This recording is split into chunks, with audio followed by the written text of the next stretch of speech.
pues este es el sacramento de nuestra fe.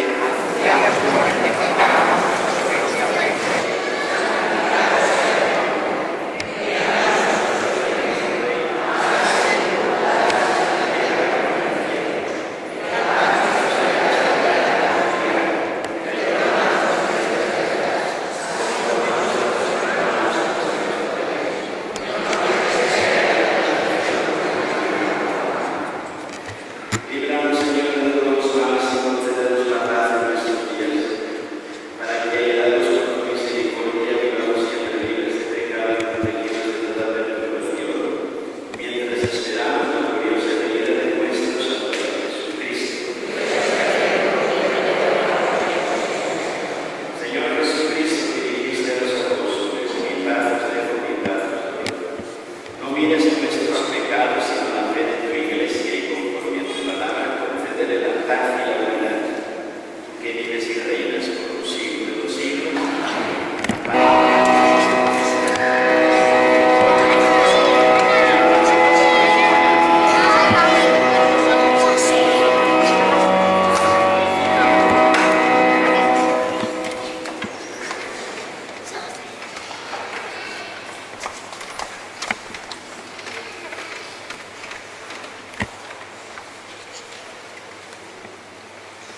pequeña uso de razón es el mismo cristiano quien debe responder por sus obligaciones. Por eso yo te haré unas preguntas a ti y dirás, si renuncio, si renuncio, si renuncio, y si creo, si creo y si creo. Ahora cuando haya el momento y me acerco ahí, o puedes tú subir aquí adelante, mejor sube tu aquí delante de la ventana, así.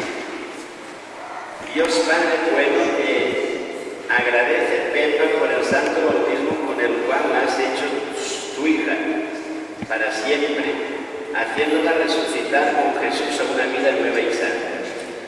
Te agradece porque con el agua bautismal has llenado su alma con el resplandor de la gracia, que es un rayo de tu hermosura divina. Te agradece porque la has hecho templo vivo del Espíritu Santo, que habita siempre en ella y la santifica. En estos momentos, Pepa quiere renovar sus promesas bautismales, las que la obligaron a vivir santamente como hija de Dios, sus padrinos en el día del bautismo. Conserva y aumenta en ella la fe y la gracia que la has infundido en el bautismo y concédele permanecer fiel a ellas por toda la vida. Amén. Pepa, ¿renuncias al pecado para vivir en la libertad de los hijos de Dios? ¿Renuncias a las seducciones del mal para que el pecado no te esclavice? ¿Renuncias a Satanás, padre y autor del pecado? ¿Crees en Dios Padre Todopoderoso, Creador del cielo y de la tierra? ¿Crees en Jesucristo, su único Hijo, nuestro Señor, que nació de María Virgen, padeció, fue sepultado, resucitó de entre los muertos y está sentado a la derecha del Padre? ¿Crees en el Espíritu Santo, en la Santa Iglesia Católica, en la comunión de los santos, en el perdón de los pecados, en la resurrección de los muertos y en la vida eterna? Esta es nuestra fe. Esta es la fe a la cual tú te obligaste en el día de tu bautismo mediante los padrinos, y es la fe que todos profesamos en Cristo Jesús, en el nombre del Padre, y del Hijo, y del Espíritu Santo, y la bendición de Dios Todopoderoso, Padre, Hijo y Espíritu Santo, descienda sobre vosotros y os acompañe siempre. Podéis ir en paz.